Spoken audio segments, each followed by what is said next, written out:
বিসমিল্লাহির রহমানির রহিম। আগের লেকচারে আমরা বৃত্ত কি, মূলবিন্দু থেকে কেন্দ্র বিশিষ্ট বৃত্তের সমীকরণ, অক্ষদ্বয়ের সাথে ছেদবিন্দু নির্ণয়, নির্দিষ্ট কেন্দ্র ও ব্যাসার্ধ বিশিষ্ট বৃত্তের সমীকরণ নির্ণয়, এই জিনিসগুলো আমরা সলভ করি। এখন আমরা করব বৃত্তের সাধারণ সমীকরণ এবং এই রিলেটেড যে প্রবলেমগুলো আছে সেগুলো আমরা দেখব। তো আমরা আগের লেকচারে আমরা পড়ি এইচ কে কেন্দ্র বিশিষ্ট বৃত্তের সমীকরণ। ধরেন এইচ আর কে, এটা হচ্ছে বৃত্তের কেন্দ্র। তো আর এই বৃত্তের ব্যাসার্ধ ছিল এ। এইচ কে কেন্দ্র বিশিষ্ট বৃত্তের সমীকরণ ছিল x - h all square y - k all square সমান হচ্ছে a square। আর সাধারণ সমীকরণে -g - f যদি আমরা ধরি, মানে h সমান -j আর k সমান হচ্ছে -f, আলটিমেটলি কি হবে, h সমান হচ্ছে -g আর k সমান হচ্ছে -f। মানে এখন কেন্দ্রটা হচ্ছে -g -f। সেই ক্ষেত্রে আমরা সাধারণ সমীকরণ পাই x² + y² + 2gx + 2fy + c। এটা আগের লেকচারে আপনারা দেখে নেবেন। এবং সেখান থেকে আমরা যেটা প্রুফ করি সেটা হচ্ছে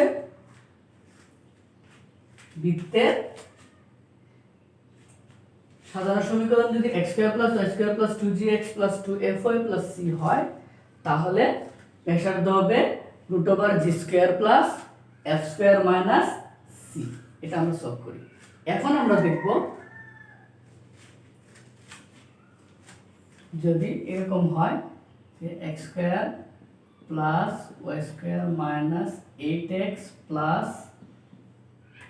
10y + c সমান 0, এরকম একটা সমীকরণ দিয়ে বলল ধরেন বৃত্তের কেন্দ্র কত, তারপরে হচ্ছে ব্যাসার্ধ, তারপরে ধরেন x অক্ষকে স্পর্শ করলে c এর মান কত, আর হচ্ছে স্পর্শ বিন্দুর স্থানাঙ্ক, আবার হচ্ছে y অক্ষকে স্পর্শ করলে c এর মান কত, এবং হচ্ছে স্পর্শ বিন্দুর স্থানাঙ্ক সেটা কত, এটা আমরা নির্ণয় করব। আচ্ছা, তাহলে শুরুতে আমরা তুলনা করব কিসের সাথে? সাধারণ সমীকরণের সাথে। সাধারণ সমীকরণ হচ্ছে x² + y² + 2gx + 2fy, এর সাথে যদি আমরা তুলনা করি তাহলে আমরা বৃত্তের কেন্দ্র সহজে বের করতে পারবো। এখান থেকে আমরা লিখব, এখানে x এর সহগ কত 2g আর y এর সহগ হচ্ছে 2f। তাহলে 2g সমান -8, 2g সমান হচ্ছে -8, এখান থেকে g সমান কত আসবে, g সমান আসবে -4। তাহলে কেন্দ্র -g সমান 4।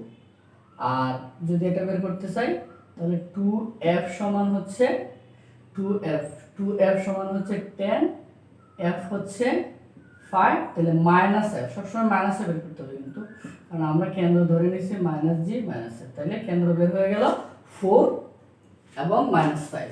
আচ্ছা, আরেকটা ব্যাপার হচ্ছে এমসিকিউ এর জন্য একটা ট্রিক্স বলে দেই, সেটা হচ্ছে যদি এরকম সমীকরণ দেয় দিয়ে বলে কেন্দ্র বের করতে, তাহলে আমরা -2 দিয়ে ভাগ করব। কত দিয়ে? -2 দিয়ে। তাহলে -8 কে -2 দিয়ে ভাগ করলে 4, 10 কে -2 দিয়ে ভাগ করলে -5। ওকে, তারপর হচ্ছে ব্যাসার্ধ নির্ণয়। ব্যাসার্ধের ফর্মুলা হচ্ছে √g² + f² - c। তাহলে আমরা যদি এটা এখানে বসাই দেই তাহলে g এর মান কত, 4 স্কয়ার, আর এদিকে f হচ্ছে কত, -5 স্কয়ার বসালে -6। এই যে এটা আমরা এই সূত্র বসাই দিলে হবে √g² + f² - c। আচ্ছা, এখন প্রবলেম হচ্ছে c এই প্রবলেমে দেয়া নাই। তো এই ধরনের প্রবলেমের ক্ষেত্রে যদি c দেয়া না থাকে তাহলে অবশ্যই একটা শর্ত দেয়া থাকবে। যেমন ধরেন c আপনি বের করতে পারতেছেন না, সমস্যা নাই, 3 নম্বরটা আমরা আগে সলভ করব। x অক্ষকে স্পর্শ করলে c এর মান কত? তাহলে আমরা দেখি x অক্ষকে স্পর্শ করলে g² সমান c বা c সমান g²। তাহলে x অক্ষকে স্পর্শ যদি করে তাহলে c এর মান হচ্ছে g²। তাহলে g এর মান কত, জি এর মান হচ্ছে, বা মাইনাস জি সমান যদি 4 হয় তাহলে জি সমান কত, -4। এখানে -4 বসাইয়ে স্কয়ার দিলে সি এর মান হচ্ছে 16। তাহলে সি এর মান পেয়ে গেলাম। তাহলে এই শর্ত সাপেক্ষে যদি আমি ব্যাসার্ধ বের করি তাহলে ব্যাসার্ধটা কত হবে, √g² মানে 4 স্কয়ার প্লাস f স্কয়ার হচ্ছে 5 স্কয়ার মাইনাস এর মাইনাস সি এর মান হচ্ছে 16। এটা আমরা এখানে বসাই দেব, তাহলে আমরা ব্যাসার্ধ নির্ণয় করতে পারবো। আচ্ছা, এরপর হচ্ছে y অক্ষকে স্পর্শ করলে সি এর মান কত, স্পর্শ বিন্দুটা পরে বলতেছি। y অক্ষকে স্পর্শ করলে সি এর মান কত। আচ্ছা, এখন y অক্ষকে যদি স্পর্শ করে তাহলে f স্কয়ার সমান c, তাহলে f স্কয়ার সমান c যদি আমি এখানে বসাই দেই তাহলে f এর মান হচ্ছে কত, 5। তার মানে c সমান f স্কয়ার, y অক্ষকে স্পর্শ করলে c সমান হচ্ছে f স্কয়ার। তাহলে f এর মান হচ্ছে কত, f এর মান হচ্ছে 5, মানে c সমান হচ্ছে 25। তাহলে x অক্ষকে স্পর্শ করলে, x অক্ষকে স্পর্শ করলে c এর মান হচ্ছে 16, আর y অক্ষকে স্পর্শ করলে c এর মান হচ্ছে 25। এই সলভ হয়ে গেল। এখন আমরা সলভ করব যদি x অক্ষকে স্পর্শ করে তাহলে স্পর্শ বিন্দুর স্থানাঙ্কটা কত। ধরেন এরকম যদি হয় বৃত্তটা, কত x অক্ষকে স্পর্শ করছে, এই যে স্পর্শ বিন্দুটা বের করতে হবে। এরপরে হচ্ছে বৃত্তটা যদি y অক্ষকে স্পর্শ করে তাহলে স্পর্শ বিন্দুর স্থানাঙ্ক কত। কারণ বৃত্তটা এভাবে স্পর্শ করতে পারতো, এরকম যদি হইতো তাহলে y অক্ষকে স্পর্শ করছে এই স্থানাঙ্ক, x অক্ষকে স্পর্শ করলে এই স্থানাঙ্ক। এখন আমরা মাথায় রাখবো যদি x অক্ষকে স্পর্শ করে, এই 3 নম্বরটার জন্য x অক্ষকে স্পর্শ করলে তাহলে এর y স্থানাঙ্ক হচ্ছে 0, y হবে সব সময় 0, আর x টা আমরা এখান থেকে বের করে করতে পারবো। তাহলে যদি আমি এই সমীকরণে বসাই দেই তাহলে আমরা পেয়ে যাব। অথবা আমরা খুব সহজে আরেকটা ইয়েতে অ্যাপ্লাই করতে পারি, সেটা হচ্ছে x অক্ষের স্পর্শবিন্দু হবে, x অক্ষের স্পর্শবিন্দু হবে x অক্ষের স্পর্শবিন্দু হবে x, y হবে 0, আর y অক্ষের হবে 0 y। এখন আমরা এখানে বসাই দিই 3 নম্বরটার জন্য x অক্ষকে স্পর্শ করছে, তাহলে সেই ক্ষেত্রে y টা হবে 0। জাস্ট এখানে বসাই, তাহলে x² প্লাস y এর মান হবে 0 মাইনাস 8x প্লাস y এর মান যেহেতু 0 এখানে 0 হয়ে যাবে, আর x অক্ষকে স্পর্শ করলে c এর মান আমরা পাইছিলাম 16টা এখানে বসাবো। তারপর হচ্ছে আমরা এটাকে যদি সলভ করি তখন আসবে এরকম x - 4 all square সমান হচ্ছে 0 0, মানে x = 4।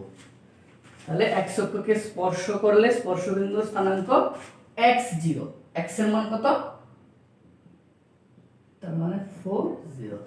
সেম আমরা যদি y অক্ষের স্পর্শবিন্দু বের করতে চাই তাহলে কি করব, x এর জায়গায় 0 বসাবো। তাহলে পরেরটার জন্য যদি বসাই x এর জায়গায় 0 বসাবো, তাহলে 0 প্লাস y² মাইনাস x এর জায়গায় 0 বসাবো প্লাস হচ্ছে 10y প্লাস এই ক্ষেত্রে c এর মান কত ছিল 25। এটা আমরা বসাই দিলে আমরা খুব সহজেই এখান থেকে y এর মানটা পেয়ে যাব। এখানে আলটিমেটলি y এর মানটা আসবে 5 আসবে। তাহলে এটা কত বলছিলাম, এটা হবে 0 5, মানে আমি যদি এখানে বসাই তাহলে 4 0, আর y অক্ষকে স্পর্শ করলে 0 5। তাহলে বৃত্তের সাধারণ সমীকরণ যদি এমন একটা সমীকরণ যদি দেয়া থাকে যেটাকে সাধারণ সমীকরণের সাথে আমরা তুলনা করতে পারি, তাহলে প্রথমে সাধারণ সমীকরণের সাথে তুলনা করে কি বের করব, -g - f। -g - f টাই হবে কেন্দ্র, তারপর কেন্দ্রের সমীকরণ √g² + f² - c, সেটা বসানোর পরে আমরা ব্যাসার্ধ বের করতে পারবো। যদি c দেয়া না থাকে তাহলে অবশ্যই একটা কন্ডিশন দেয়া থাকবে। কন্ডিশনটা কি, x অক্ষকে স্পর্শ করলে অথবা y অক্ষকে স্পর্শ করলে, সেখান থেকে আমরা c টা বের করে নেব, নিয়ে আবার 2 নম্বরে বসাই দিলে ব্যাসার্ধটা বের হয়ে যাবে। তারপরে স্পর্শবিন্দু বের করার জন্য কি করতে হবে, x অক্ষের স্পর্শবিন্দুর জন্য এই যে মেইন সমীকরণটা, এখানে y এর জায়গায় 0 বসাবো, y এর জায়গায় 0 বসাবো, c এর মান বসাই দেব, x এর মান বের হয়ে যাবে। আর যদি y অক্ষের স্পর্শবিন্দু বের করতে চাই তাহলে এই সমীকরণের মধ্যে x এর জায়গায় 0 বসাবো, c এর মান বসাবো, তাহলে y এর ভ্যালুটা বের হয়ে যাবে। তাহলে মোটামুটি এই রিলেটেড প্রবলেম থাকতে পারে, আর পরবর্তী লেকচারে আমরা বৃত্ত রিলেটেড বাকি প্রবলেমগুলো সলভ করব। ধন্যবাদ সবাইকে।